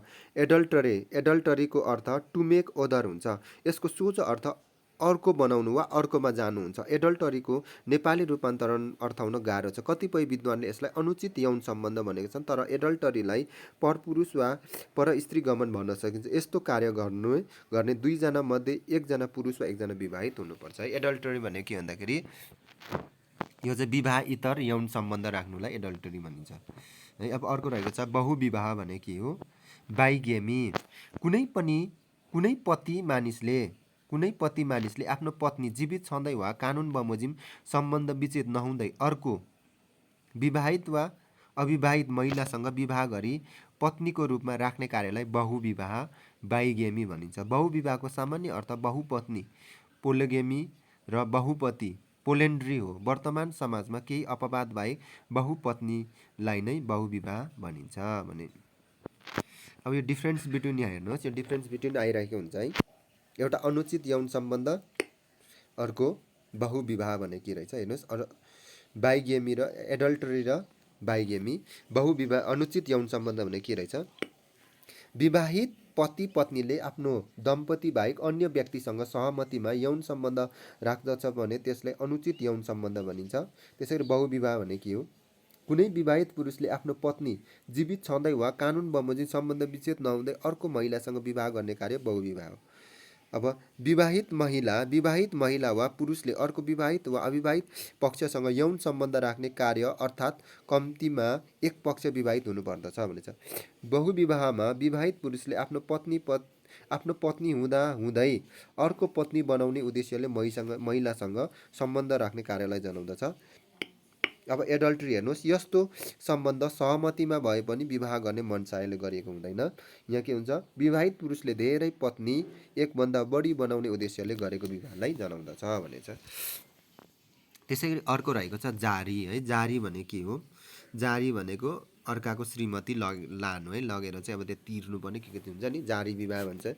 यहाँ हेर्नुहोस् त, अर्काको पत्नी हो भनी जानी वा सो थाहा पाउने मानसिक कारण भई कसैले त्यस्तो महिलालाई पत्नी बनाउने उद्देश्यले करणी गरेको वा करणी गरिसकेको अवस्थामा भगाएर लगेमा त्यसलाई जारी भनिन्छ। पहिलेको पतिसँग छुटाई पत्नी बनाउने उद्देश्यले लगेको परिस्थिति जारी हो। विक्रम सम्वत 1910 को मुलुकी ऐनले जारीको व्यवस्था गरेको छ। त्यसमा जातीय विभेदलाई मान्यता दिएको थियो। जातीय व्यवस्था अनुसार फरक फरक दण्डको व्यवस्था गरेको थियो। विक्रम सम्वत 2020 मा बनेको नयाँ मुलुकी ऐनले जातीय भेदभाव अन्त्य गरी समान कानुनको व्यवस्था गरेको थियो। नयाँ मुलुकी यसका साथै मुलुकी अपराध संहिता 2074 ले बहुविवाहलाई कसुर मानी दण्ड सजायको व्यवस्था गरेकोले अहिले जारी सम्बन्धी विषय अपराधमा परिणत भएको छ। अब एडल्ट्री यहाँ हेर्नुहोस् त, एडल्टरीको पनि होइन, एडल्टरीको छ माथि जारी भयो, यो चाहिँ के हो त? एडल्ट्री है। एडल्ट्री भने के हो? विवाह गर्ने मनसाय नराखी कुनै विवाहित वा पति पत्नीले विवाहित वा अविवाहित विपरीत लिङ्गी बीच यौन सम्बन्ध राख्नुलाई अनुचित यौन सम्बन्ध एडल्टरी भनिन्छ। जारी भनेको अर्काको विवाहित पत्नी हो भन्ने जान्दा जान्दै विवाह गर्ने मनसायले दुवैलाई मन्जुरीमा करणी गरी वा नगरेको अवस्थामा भगाउने कार्यलाई जारी भनिन्छ। बहुविवाह भन्नाले यो तीनटाको फरक रहेछ यहाँ। त्यसैगरी बहुविवाह भन्नाले पहिले विवाहित अवस्थामा रहँदै वा पत्नीसँग सम्बन्ध विच्छेद नगरी दोस्रो विवाह गर्नुलाई बहुविवाह भनिन्छ। त्यसैगरी वैधानिक रूपमा पत्नी छँदा एकभन्दा बढी विवाह गर्नु बहुविवाह हो। बहुविवाहलाई मुलुकी फौजदारी संहिता ऐनले कसुर मानी दण्ड सजायको व्यवस्था गरेको छ। अब हेर्नुहोस् त, यहाँ तीनटाको फरक दिएको छ। एडल्ट्री भने के हो, जारी भने के हो र बाइगेमी बहुविवाह भने के हो है। अब अनुचित यौन सम्बन्ध भनेको एडल्ट्री भनेको विवाह गर्ने मनसाय नराखी दुवै पक्षको सहमतिमा यौन सम्बन्ध राख्नुलाई अनुचित यौन सम्बन्ध भनिन्छ।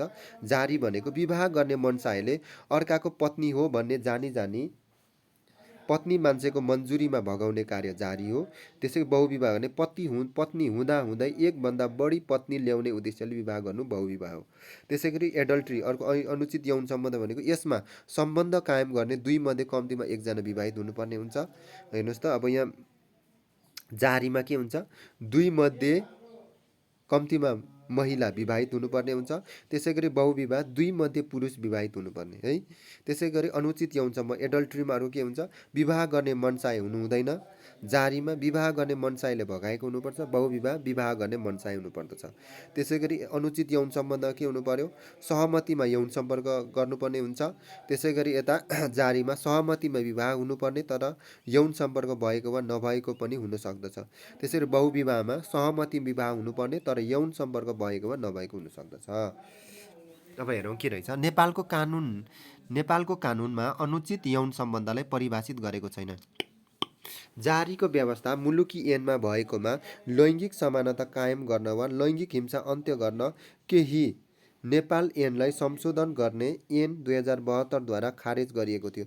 मुलुकी देवानी संहिता ऐन 2074 अनुसार पुरुष र महिला दुवैको वैवाहिक सम्बन्ध कायम रहेको अवस्था हुनु हुँदैन भनी दफा 70 को मा उल्लेख गरेको छ, जसबाट बहुविवाहलाई निरुत्साहित गरिएको छ। यसका साथै मुलुकी अपराध संहिता 2074 को दफा 175 ले बहुविवाहलाई कसुर मानी बहुविवाह गर्नेलाई दण्ड सजायको व्यवस्था गरेको छ। यस्तो कसुर गर्ने वा गराउनेलाई 1 वर्षदेखि 5 वर्षसम्म कैद वा 10,000 रुपैयाँदेखि 50,000 रुपैयाँसम्म जरिवानाको व्यवस्था गरेको छ भनिन्छ।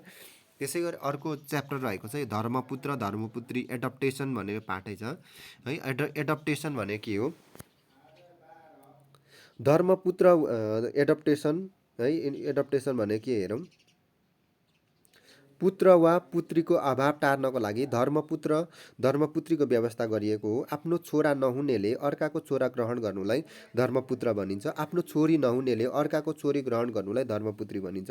धर्मपुत्र राख्ने चलन हाम्रो हिन्दू संस्कारमा पहिलेदेखि नै चल्दै आएको परम्परागत धारणा हो। कुनै व्यक्तिले अन्य व्यक्तिको छोरा वा छोरीलाई आफ्नो छोरा वा छोरीको रूपमा स्वीकार गरेको व्यक्ति धर्मपुत्र वा धर्मपुत्री मानिन्छ भनी मुलुकी देवानी संहिता ऐन 2074 को दफा 169 मा उल्लेख गरेको छ। धर्मपुत्री राख्ने आधुनिक अवधारणा र कानुन सम्मत हो, जसले गर्दा समाजमा हुने लैङ्गिक हिंसाको अन्त्यको लागि महत्त्वपूर्ण भूमिका निर्वाह गरेको छ। अर्को अर्थमा परिभाषित गर्दा अर्काको छोरा छोरीलाई पालन पोषण उचित हेरचाह र संरक्षण गरी आफ्नो उत्तराधिकारी बनाउनको लागि अपनाइएको सन्तानलाई धर्मपुत्र वा धर्मपुत्री भनिन्छ। यिनीहरूको सम्बन्ध बुवा आमा छोरा छोरी बीच हुने सम्बन्ध हुन्छ, कुनै फरक हुँदैन। हिन्दू संस्कार अनुसार छोरालाई प्रधानता प्रदान गरिएको छ। मानिसको जीवनमा विभिन्न उतार चढाव आउने गर्दछ। ती उतार चढाव, समस्या, खुसी बाँड्न धार्मिक सांस्कृतिक क्रियाकलापमा भाग लिनका लागि व्यक्तिलाई सहारा चाहिन्छ। यो सहारा वा धार्मिक सांस्कृतिक क्रियाकलाप र मूल्य मान्यता प्राप्त गर्नको लागि वा आफ्नो सहयोगीको रूपमा धर्मपुत्र वा धर्मपुत्री लिने गरिन्छ। कुनै पनि व्यक्तिले धर्मपुत्र वा धर्मपुत्री आफ्नो इच्छा अनुसार लिने र निहित स्वार्थ पूरा गरिसकेपछि नलिने गर्न पाइँदैन। यसको आफ्नै विधि र प्रक्रिया छ भने चाहिँ धर्मपुत्र वा धर्मपुत्री अवैध हुने अवस्था कन्डिसन अफ इनभ्यालिडेटिङ एडप्टेसन। कुन अवस्थामा धर्मपुत्र धर्मपुत्री अवैध हुन्छ हेर्नुहोस्, यो एकदम इम्पोर्टेन्ट क्वेसन छ, यो आउन सक्छ है। कन्डिसन अफ इनभ्यालिडेटिङ एडप्टेसन, धर्मपुत्र धर्मपुत्री अवैध हुने अवस्था। हाम्रो हिन्दू संस्कार अनुसार धर्मपुत्रको महत्त्व बढी छ। आधुनिक अवधारणामा सँगै धर्मपुत्री पनि राख्ने चलन चलेको छ। धर्मपुत्र धर्मपुत्री एकपटक राखिसकेपछि सधैँको लागि हुन्छ, जुन छोरा छोरीको समान सम्बन्ध हुन्छ। धर्मपुत्र धर्मपुत्री राख्ने बुवा आमाको कर्तव्य नियम पालना नगरेमा अवैध हुन्छ भने धर्मपुत्र वा धर्मपुत्रीले पालना गर्नुपर्ने दायित्व वा नियम पालना नगरेमा पनि अवैध मान्न सकिन्छ भनेछ। धर्मपुत्र वा धर्मपुत्री बदर हुने निम्नलिखित अवस्था छन्। हेर्नुहोस् त, कुन अवस्थामा बदर हुँदो रहेछ, यो चाहिँ नेपालको देवानी संहितामा यो व्यवस्था गरेको छ। हेर्नुहोस् त, छोरा हुनेले धर्मपुत्र वा छोरी हुनेले धर्मपुत्री राखेमा है। छोरा हुनेले धर्मपुत्र राखेमा र छोरी हुनेले धर्मपुत्री राखेमा धारा यो कतिमा छ 171(1) मा रहेको छ। त्यसै गरी हेर्नु त, यदि तपाईँको छोरा छ भने छोरा राख्न पाइएन है। छोरा हुनेले छोरा राख्न पाएन, छोरी हुनेले छोरी राख्न पाएन। त्यसै गरी के हुन्छ, छोरा छोरी हुनेले आर्थिक हैसियतता बिना धर्मपुत्र वा धर्मपुत्री अदालतको अनुमति बिना राखेमा वा अदालतलाई ढाँटी राखेमा 171(3) यो देवानी संहिता हेर्नुहोस्। त्यसै गरी 3 नम्बर विवाह भएको 10 वर्ष नपुग्दै लिएको धर्मपुत्र वा धर्मपुत्री। त्यसरी 45 वर्ष पुरा नभएको अविवाहित विधवा वा सम्बन्ध विच्छेद वा न्यायिक पृथकीकरण गरी बसेकी छोरी वा छोरा हुने महिला। 45 वर्ष पुरा नभएको अविवाहित विधुर सम्बन्ध विच्छेद वा न्यायिक पृथकीकरण गरी बसेको छोरा वा छोरी नभएको पुरुष है। 45 वर्ष पुग्नु पर्यो है। अवैध अवैध चाहिँ निम्न अवस्थामा हुन्छ। यदि छोरा हुनेले छोरै धर्मपुत्र राखेमा, छोरी हुनेले छोरी धर्मपुत्र राखेमा है। छोराछोरी हुनेले तर आर्थिक हैसियत नहुने है, यस्तो अवस्थामा धर्मपुत्र राख्न नपाइने। अनि विवाह भएको 10 वर्ष पुगिसकेपछि मात्रै, फेरि 10 वर्ष पुगेपछि पनि छोराछोरी भएन भने मात्रै धर्मपुत्री राख्न पाइन्छ है। तपाईँको विवाह भयो तर 9 वर्ष भयो, छोराछोरी भएन, अब म धर्मपुत्री राख्छु भन्न पाउनु भएन है, 10 वर्ष पुग्नु पर्यो। अनि अर्को भनेको डिभोर्स भएको होइन, अथवा विधवा भएको अथवा अविवाहित हुनु पर्यो भने पुरुष भने 45 वर्ष हुनु पर्यो, महिला पनि 45 वर्ष हुनु। त्योभन्दा मुनि थियो भने तपाईँको धर्मपुत्री राख्न पाउनुहुन्न है। धर्मपुत्री वा धर्मपुत्री निम्न अवस्थामा बदर गराउन सकिन्छ। हेर्नुहोस् त कस्तो रहेछ। मुलुकी देवानी संहिता ऐनको 2074 को दफा 181 बमोजिम धर्मपुत्री राख्ने व्यक्तिले दायित्व पुरा नगरे धर्मपुत्री बदर गराउन सकिन्छ है। हेर्नुहुन्छ दफा 181 मा के रहेछ। धर्मपुत्र वा धर्मपुत्रीले छोरा वा छोरी सर आफ्नो इज्जत क्षमता अनुसार पालन पोषण, स्वास्थ्य, खेलकुद वा मनोरञ्जन वा उचित शिक्षा व्यवस्था गर्नुपर्दछ है। यदि यस्तो गरेन भने बदर गराउन सकिन्छ है, यदि चाहिँ राम्रो स्याहार सुसार गरेन। धर्मपुत्र वा धर्मपुत्रीको हक हितको संरक्षण गर्ने, अख्तियारी प्रयोग गर्ने। मुलुकी देवानी संहिता ऐन 2074 को दफा 182 बमोजिम धर्मपुत्र वा धर्मपुत्रीको दायित्व पुरा नगरेमा बदर गराउन सकिन्छ। धर्मपुत्र वा धर्मपुत्री राख्ने व्यक्तिलाई आफ्नो बुवा आमा सर इज्जत तथा क्षमता अनुसार पालन पोषण, स्वास्थ्य र हेरचाहको व्यवस्था गर्नुपर्छ है। धर्मपुत्र वा धर्मपुत्री राख्ने व्यक्तिको सम्पत्तिको संरक्षण, हेरचाह तथा उचित व्यवस्थापन गर्ने। धर्मपुत्र वा धर्मपुत्री राख्ने व्यक्तिको हक हितको संरक्षण गर्ने भनेछ है। अब अर्को क्वेसन रहेको छ, एडप्टेसन बाई चाइल्ड फरेनर है। विदेशीले नेपालबाट चाहिँ विदेशीले कस्तो अवस्थामा चाहिँ धर्मपुत्री राख्नु पाउँदो रहेछ। हेर्नुहोस्, विदेशीले, नेपालभित्र होइन, विदेशीले मुलुकी ऐन 2020 मा भएको हो। विदेशीले धर्मपुत्र वा धर्मपुत्री सजिलै र सामान्य राख्न पाउने खुकुलो व्यवस्थाले गर्दा धेरै बालबालिका बेचबिखन परेको विगतमा घटेको विभिन्न घटनालाई पुष्टि भएको पाइन्छ। ती समस्यालाई हल तथा समय सापेक्ष बनाउन धर्मपुत्र र धर्मपुत्री दिँदा देखिएका समस्यालाई समेत हल हुने गरी मुलुकी देवानी संहिता ऐन 2074 को मुलुकी ऐन 2074 परिच्छेद 9 मा अन्तर्देशीय धर्मपुत्र र धर्मपुत्रीको व्यवस्था गरेको छ। कुनै पनि विदेशीले नेपालको नागरिक वा बसोबास गरेको विदेशीले कुनै नाबालकलाई धर्मपुत्र वा धर्मपुत्रीको रूपमा स्वीकार गरेमा अन्तर्देशीय रूपमा धर्मपुत्र वा धर्मपुत्री स्वीकार गरेको मानिनेछ भनी दफा 188 मा उल्लेख गरेको छ। निम्न अनुसार भएमा विदेशीले धर्मपुत्र वा धर्मपुत्री राख्न सक्छन्। हेर्नुहोस् त, एकदम सजिलो छ यो पनि। विदेशीले के गरेको हुन्छ हेर्नुहोस् त। मुलुकी ऐन 2020 मा भएको धर्मपुत्र धर्मपुत्री चाहिँ विदेशीले राख्न पाउने व्यवस्था एकदम खुकुलो थियो, बुझ्नु। त्यही खुकुलो भएको कारणले चाहिँ धेरै नेपालबाट चाहिँ बालबालिकाहरू चाहिँ त्यसलाई हराउने गर्थ्यो, बुझ्नु है। यो जुन यो केयर गिभरहरू हुन्छन्, यिनीहरूले चाहिँ बच्चाहरूलाई चाहिँ एकदम धेरै चाहिँ के हुन्छ विदेशमा पठाइदिन्थ्यो, किनभने त्यसलाई कानुन खुकुलो बनाएको थियो। त्यही भएर चाहिँ तपाईँको यो जुन मुलुकी देवानी संहिताले चाहिँ अहिले अलिक कडाइ गरेको छ है। त्यसको चाहिँ परिच्छेद 9 मा चाहिँ के अवस्थामा, परिच्छेद 9 को दफा 188 ले चाहिँ व्यवस्था गरेर चाहिँ कस्तो प्रक्रिया पुर्याउनु पर्ने, के गर्ने, विदेशीहरूले के गर्दा चाहिँ धर्मपुत्री नेपालबाट लानु पाउने भनेर चाहिँ। हेर्नुहोस् त, कुरो चाहिँ अघि त्यही सेम छ है। नेपालमा राख्न पाउने व्यवस्था त्यही संविधान हुन्छ। विवाह भएको 10 वर्षसम्म पनि छोराछोरी नहुने दम्पति, विवाह भयो 10 वर्ष, यो नेपालमा पनि सेम छ है, राख्न पाउने। 45 वर्ष उमेर पुरा भई 55 वर्ष ननागेको अविवाहित विधवा सम्बन्ध विच्छेद वा न्यायिक पृथकीकरण गरी बसेको छोराछोरी नहुने महिला होइन। हेर्नुहोस् त, अर्कै छ, 45 वर्ष उमेर पुरा भई 55 वर्ष अविवाहित विधवा सम्बन्ध विच्छेद वा न्यायिक पृथकीकरण बसेकी छोरी वा छोरा नहुने महिला हुनुपर्दछ भने चाहिँ यो चाहिँ महिला हुनुपर्ने रहेछ, पुरुष सरी महिला र पुरुष दुइटै। तर के हुने हेर्नुहोस् त, 45 वर्ष पुरा भएको अनि 55 वर्ष नपुगेको होइन, 55 वर्ष ननागेको विधवा सम्बन्ध विच्छेद भएको महिला हुनुपर्ने। अनि अर्को के छ, 45 वर्ष उमेर पुरा भएको 55 वर्ष ननागेको अविवाहित विधवा सम्बन्ध विच्छेद वा न्यायिक पृथकीकरण गरी बसेको छोराछोरी नहुने पुरुष हुनुपर्छ, होस ठेगाना भएको व्यक्ति। चारवटा चिज सम्झिनु है, विदेशी र नेपाली सेम सेमै छ, बुझ्नुभयो। विवाह भएको 10 वर्षसम्म छोराछोरी नहुने दम्पतिले, अथवा 45 वर्ष पुरा भएको 55 वर्ष नपुगेको महिलाले, होइन। अनि त्यसै तर छोराछोरी नभएको है। त्यसरी 45 वर्ष उमेर पुरा भएको र 55 वर्ष ननागेको पुरुषले है, र उसको छोराछोरी नभएको मान्छेले। अनि अर्को होस ठेगाना भएको है, भनेको है उसको ठेगानाहरू चाहिँ भएको मान्छेले है। अब हेर्नुहोस् त, अब त्यसै गरी डिफ्रेन्स बिट्विन दोलाजी एडप्ट सन एन्ड डटर है, धर्मपुत्र धर्मपुत्री र दोलाजी प्रथा भन्ने के रहेछ। दोलाजी प्रथा चाहिँ पहिला नेपालमा थियो है, यो मल्लकालीनमा चाहिँ कुन मल्ल राजा प्रताप मल्लको दोलाजी प्रथाबाट विवाह गरेका हुन् भनेको सुनेका थियौँ होइन हामीले। अब हेर्नुहोस्, धर्मपुत्र र दोलाजी प्रथामा के रहेछ फरक।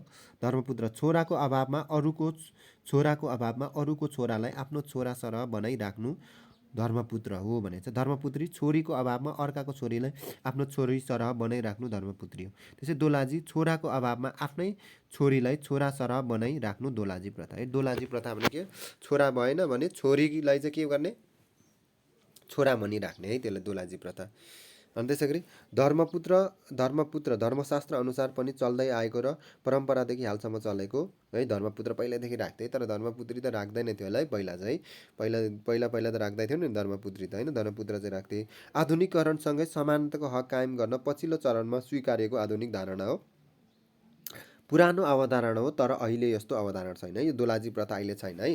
दोलाजी प्रथा चाहिँ छोरीलाई छोरा नभएकोमा छोरीलाई चाहिँ छोरा सरह मान्ने। जस्तै प्रताप मल्ल चाहिँ दोलाजी प्रथाबाट, प्रताप मल्ल होइन जयस्थिति मल्ल, जयस्थिति मल्ललाई चाहिँ दोलाजी प्रथाबाट चाहिँ इन्डियाबाट ल्याएको है नेपालमा है। अनि उसलाई मल्ल थरै दिएको थियो, बुढीकै थर दिएको थियो, त्यो चाहिँ। 3 नम्बर के छ, आफ्नो बाबुको अंश दावा गर्न पाउँदैन धर्मपुत्रले है, आफ्नो बुवाको पाउँदैन है। तपाईँको धर्म बुवाको मात्रै उसले पायो नि है। मैले चाहिँ मेरो छोरा चाहिँ कसैलाई धर्मपुत्र गइदियो भने उसले साख्य बुवाको चाहिँ उसले गर्नु पाएन, तर धर्म बुवाको चाहिँ उसले अंश दावा गर्न पाउँछ। धर्मपुत्रीले आफ्नो बुवाको अंश दावा गर्न पाउँदैन है, आफ्नै बुवाले चाहिँ जन्माएकोले चाहिँ पाएन, धर्म बुवाको पायो। बुवापट्टिको अंशको हकमा दावा गर्न पाउँछ छोरी मान्छे है, यो उसले आफ्नो बुवापट्टिको पायो, तर उता पाएन, उसको बुढापट्टि चाहिँ पाउँदैन होला। तर यो प्रथा अहिले छैन। परम्परागत हिन्दू कानुनमा धर्मपुत्र र धर्मपुत्री, एडप्टेसन इन ट्रेडिसनल हिन्दू ल है, कस्तो रहेछ हेरौँ।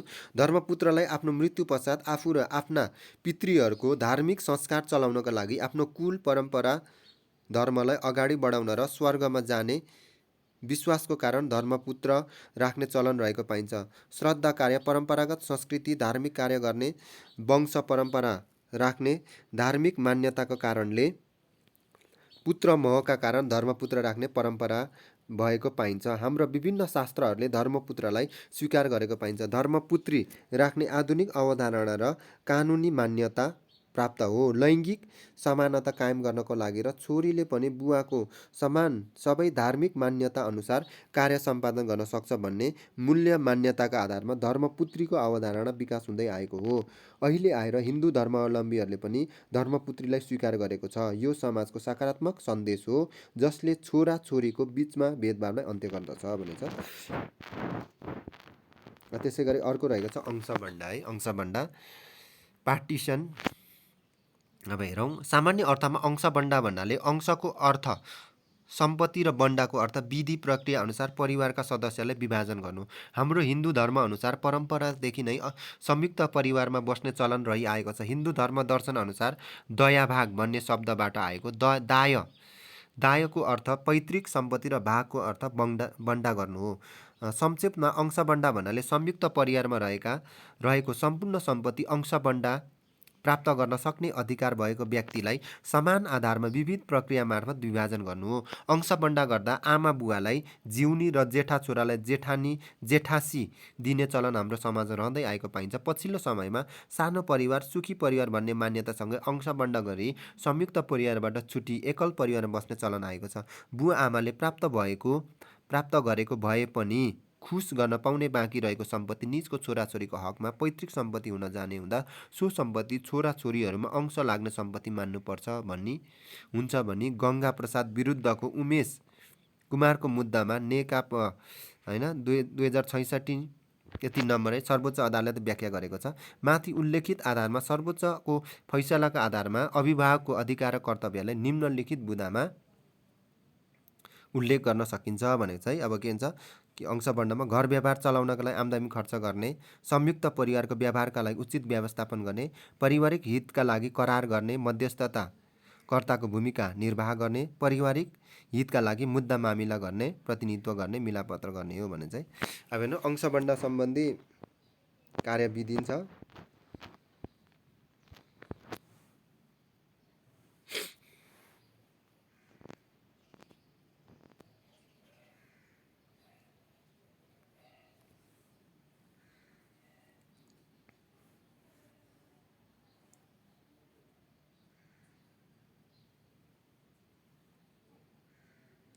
यो सबै तपाईँलाई पढ्नु पर्दैन है, यो म सर्ट नोट्सहरूमा आएन एक दुईवटा म चिज भन्छु। जस्तै मानो छुट्टिनु भने के हो है, मानो छुट्टिनु यो पनि सर्ट नोट्समा आउँछ। संयुक्त परिवार मानो छुट्टिनु है, मानो छुट्टिनु अर किचन सेपरेसन भन्छ।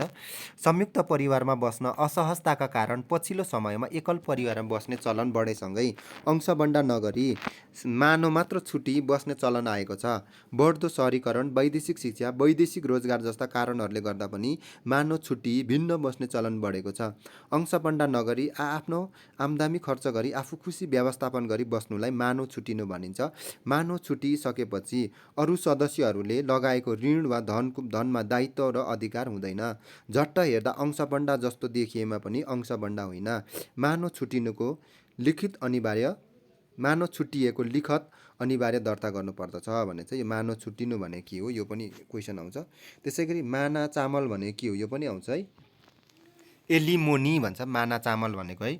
अब हेरौँ माना चामल भने के, साधारण अर्थमा माना चामल भनेको एकै ठाउँमा मिलेर बस्न नसकी सम्पत्ति नदिएको अवस्थामा इज्जत आमाद अनुसार केही समयका लागि तिर्नुपर्ने खर्च हो। मुलुकी देवानी संहिता ऐन 2074मा माना चामल सम्बन्ध निम्न व्यवस्था गरेको छ। सम्बन्ध विच्छेद गर्नु अघि अंशबन्ध गर्नुपर्ने, एकमुष्ट रकम वा खर्च भराइदिनु सक्ने, खाना लगाउने खर्च भराइदिन सक्ने भने चाहिँ। अब त्यसै गरी जिउनी मेन्टेनेन्स भन्छ है। यो जिउनी भन्ने यो सर्ट नोट्समा हुनसक्छ। सम्पत्तिको बाँडफाँड सम्बन्धमा परम्परागत रूपमा हाम्रो समाजमा चल्दै आएको शब्द जिउनी हो। परम्परागत धारणा अनुसार आफ्ना बुवा आमाको संरक्षणका लागि अन्य छोराहरूको सम्पत्तिभन्दा माथि वा अन्य सम्पत्तिका अंशभन्दा बढी दिने गरी छुट्याइएको सम्पत्तिलाई जिउनी भनिन्छ। जिउनी सबै सदस्यहरूको मन्जुरी हुन्छ। जिउनी पनि अंशबन्धको एक रूप हो। परिवारका सदस्यहरूको सम्पत्तिको बाँडफाँडको सम्बन्धमा आपसी सम्झौता अनुसार यति सम्पत्तिले जीवन निर्वाहका लागि पुग्छ भनी छुट्याएको सम्पत्ति नै जिउनी हो। मुलुकी ऐन 2020 को अनुसार अंशबन्धमा घटी बढी गरी लिनु दिनुलाई जिउनी भन्छन्। तर मुलुकी देवानी संहिता ऐन 2074ले जिउनी सम्बन्धी व्यवस्था अन्त्य गरेको छ भने चाहिँ। अब त्यसै गरी तपाईँको अपुताली भने के हो यो पनि सर्ट नोट्समा आउँछ है। अपुताली इनहेरिटेन्स है। यो अपुताली भने के हो यो लङ क्वेसन आउँछ है। यो अपुताली त के रहेछ अपुताली इनहेरिटेन्स भन्छ अङ्ग्रेजीमा इङ्ग्लिसमा यसलाई। कुनै पनि सम्पत्तिको स्वामीको मृत्यु पश्चात, म फेरि यहाँले यो एकदम इम्पोर्टेन्ट छ है त्यसैमा यहाँ एकदम सुन्नु होला मजाले। कुनै पनि सम्पत्तिको स्वामीको मृत्यु पश्चात त्यसको उत्तराधिकारी कसमा सर्छ भन्ने प्रश्नमा सम्पत्तिको हक जसमा सर्छ त्यसरी नै विधिवत प्रक्रिया नै अपुताली हो। कानुन बमोजिम सम्पत्ति प्राप्त गर्ने नजिकको हकवालाहरूमा सम्पत्तिको स्वामित्व सर्न जान्छ। कहिलेकाहीँ व्यक्तिका आफ्नै राज्य पनि सम्पत्तिको हकवाला हुन्छ भनेछ। सार्वजनिक सम्पत्तिको स्वामित्व राज्यमा हुन्छ। त्यस्तै अवैध कारोबार, भ्रष्टाचार, तस्करी गरी प्राप्त सम्पत्ति राज्यले जुनसुकै बेला जफत गरी आफ्नो स्वामित्व कायम गर्न सक्छ। मुलुकी देवानी ऐन को संहिता 2074 को वरिपरि कानुनी सम्बन्धी व्यवस्थाको परिच्छेद 11 मा अपुताली व्यवस्था गरेको छ। जसमा अपुताली भन्नाले मृतकको ऋण र धन सम्पत्ति सम्बन्धी दायित्व र अधिकार कानुन बमोजिम हकवाला अपुताली पाउने कार्य सम्झिनुपर्छ भनी दफा 237 मा स्पष्टीकरण परिभाषित गरेको छ। मुलुकी देवानी संहिता ऐन 2074 को दफा 238 बमोजिम हकवालाले अपुताली पाउने उल्लेख गरेको छ। सो अपुताली प्राप्त गर्नको निमित्त दफा 239 बमोजिम प्राथमिकतामा क्रम तोकी पाउने व्यवस्था गरेको छ भने चाहिँ अब अर्को रहेको छ अपुतालीमा महिलाको अधिकार। यो पनि सर्ट नोट्समा हुन्छ है। Right of women in inheritance. अपुताली भनेको सम्पत्तिको हकवालाको मृत्युपछि उक्त सम्पत्तिको उत्तराधिकारीमा सर्ने प्रक्रिया हो। हिन्दू कानुन अनुसार अपुताली परेमा छोरा, नाति वा पनातिको क्रम अग्रपङ्क्तिमा आउँछ। विश्वमा कायम रहेको पितृसत्तात्मक सोच, रूढिवादी परम्पराले छोरालाई नै बढी महत्त्व दिएको पाइन्छ। पछि गएर धर्मशास्त्रका कुरालाई समयअनुसार परिवर्तन गरेको पाइन्छ। लैङ्गिक समानता र अधिकार प्रदान गर्नको लागि महिलालाई पनि सम्पत्तिको अधिकार प्रदान गर्न थालियो। महिला र पुरुष भेदभाव घटाउन समान कानुन निर्माण गरी गलत प्रथा र प्रचलनमा रोक लगाइयो र महिलालाई पनि हकवालाको रूपमा मान्न थालियो र सम्पत्तिमा महिला र पुरुष दुवैको अधिकार कानुन सुनिश्चित गर्न थालियो भने चाहिँ पारिवारिक अदालत भनेको छ। अब अर्को है, अब अन्तिममा आइसक्यौँ। Family code. फ्यामिली कोड भने के रहेछ? पारिवारिक विवाद, अंश, माना, चामल सम्बन्ध विच्छेद, दाम्पत्य सम्बन्धी समाधानका लागि गठन गरिने विशेष अदालतलाई पारिवारिक अदालत भनिन्छ। फेरि यहाँ लेक्चर पढाइ सुनाउँछु। पारिवारिक विवाद, अंश, माना, चामल सम्बन्ध विच्छेद र दाम्पत्य सम्बन्धित समाधानका लागि गठन गरिने विशेष अदालतलाई पारिवारिक अदालत फ्यामिली कोड भनिन्छ। पारिवारिक विवाद पति पत्नी, छोरा छोरी, आमा छोरा, बुवा छोरासँग जोडिएको हुँदा मानवीय मूल्य, मान्यता र पारिवारिक जीवनसँग गाँसिएको विषय हुनाले साधारण प्रकृतिको अदालत नभई विशेष अदालतबाट न्यायिक प्रक्रियालाई समाधान गर्नुपर्छ भनी पारिवारिक अदालतको गठन हुने गरेको हो। नेपालमा पनि पारिवारिक अदालतको गठन प्रक्रियालाई तीव्र रूपमा अगाडि बढाई कार्यान्वयनमा जोड दिनु अहिलेको आवश्यकता हो। ढिलो न्याय दिनु, न्याय नदिनु जस्तो परिवारसँग जोडिने विषय बढी संवेदनशील हुँदा यसको विधि प्रक्रिया वा न्याय विशिष्ट खालको हुने गर्दछ। नेपालमा विविध धर्म संस्कृतिको भरिपूर्ण भएको मुलुक भएको हुनाले यहाँ पारिवारिक समस्या धेरै देखिन्छ, जसले गर्दा पारिवारिक सम्बन्धबीच खलल पुर्याई समाज अशान्त बन्न पुग्छ। शान्ति स्थापनाका लागि सबै मानिस कानुनको दायराभित्र रहनुपर्छ। समाजमा बालबालिका, महिलाप्रति हुने पारिवारिक समस्या हल गर्नको लागि पारिवारिक अदालतको आवश्यकता पर्दछ भने चाहिँ अब पारिवारिक अदालतको महत्त्व, इम्पोर्टेन्स अफ फ्यामिली कोड। किन अदालतको पारिवारिक कानुनको महत्त्व हुँदो रहेछ? अदालतमा देखा परेको अधिकांश समस्या परिवारसँग जोडिएको विषय भएको र सामान्य अदालती प्रक्रिया मार्फत उक्त विवादित मुद्दाको न्याय सम्पादन गर्दा गोपनीयता कायम नहुने, झन्झटिलो प्रक्रिया बढी हुने, समय बढी लाग्ने भएकोले यी र यस्ता समस्या हल गर्न पारिवारिक अदालतको महत्त्वपूर्ण भूमिका हुँदा र परिवारको मेलमिलापमा ध्यान दिने हुँदा यसको महत्त्व रहेको छ। बुँदागत रूपमा पारिवारिक अदालतको महत्त्व निम्न रहेको छ। हेर्नुहोस् त, न्यायका लागि 1 नम्बर के रहेछ? न्यायका लागि महिला र बालबालिकाको पहुँच वृद्धि गर्ने हुनाले यसको महत्त्व बढ्दै गएको। गोपनीयता कायम गर्न, झन्झटिलो प्रक्रिया अन्त्य गर्ने हुँदा यसको महत्त्व छ।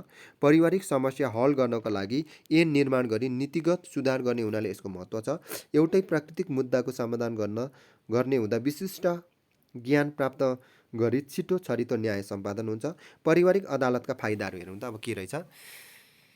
पारिवारिक अदालत विशिष्ट अदालत भएको हुँदा यसमा प्रदान गरिने न्यायमा एकरूपता आई छिटो छरितो रूपमा संक्षिप्त कार्यविधि अपनाउने हुँदा यसले पारिवारिक अदालतसँग प्रत्यक्ष संलग्न रहने पक्षहरूको लागि निम्न फाइदा पुर्याउँछ। हेर्नु के फाइदा पुर्याउँछ? पारिवारिक अदालतले परिवारका विवादको न्याय निरूपण छिटो हुने हुँदा योसँग जोडिने समस्याले यसमा उल्लेख्य फाइदा लिन सक्छ भनेछ। 2 नम्बर, बालबालिका तथा महिलामाथि हुने अन्याय अत्याचारको अन्त्य हुने हुँदा बालबालिका र महिलाका लागि विशेष फाइदा पुगेको छ। 3 नम्बर, पारिवारिक विवादमा विवादित विषयको गोपनीयता कायम हुन्छ, जसबाट अमानवीय व्यवहारको अन्त्य हुने गरी सदाचारी र सम्मानित वातावरणको सिर्जना गरी फाइदा पुग्छ भने चाहिँ। अब अर्को छ स्कोप अफ फ्यामिली कोड। यो 2074 मा 70 मा आएको रहेछ। स्कोप के रहेछ यसको? पारिवारिक छुट्टै ऐन नभए पनि मुलुकी देवानी संहिता 2074 को भाग 3 मा पारिवारिक कानुनको व्यवस्था गरी सोही भाग बमोजिम पारिवारिक समस्या सम्बन्धी विवादको निरूपण गर्ने गरिन्छ, जसको पारिवारिक कानुनको क्षेत्राधिकारलाई स्पष्ट रूपमा लिन सकिन्छ। यसभन्दा अघिसम्म रहेको मुलुकी ऐनमा यो व्यवस्था थिएन। सामान्य परिवारसँग जोडिएको विषयवस्तुमाथि पर्ने मुद्दाहरूको समष्टिगत अध्ययनलाई पारिवारिक अदालतको क्षेत्राधिकार भनिन्छ। हाम्रो छिमेकी मुलुकमा भएको पारिवारिक कानुनको पृष्ठभूमि र अन्य देशको पारिवारिक अदालतको क्षेत्राधिकारको पृष्ठभूमिले हेर्दा निम्नलिखित रूपमा उल्लेख गर्न सकिन्छ। हेर्नुहोस् त, यसको स्कोप के रहेछ। विवाह दर्ता सम्बन्धी मुद्दा, विवाहको समाप्ति, सम्बन्ध विच्छेद, विवाह शून्यता, मेलमिलाप र निर्णय सम्बन्धी, विवाहको परिणाम सम्बन्धी, सम्पत्ति बाँडफाँड सम्बन्धी मुद्दा, अंशबन्डा सम्बन्धी मुद्दा भनेछ। यो लगभग तपाईँको सबै युनिटहरूको मैले यहाँ सारांशमा भनेको छु।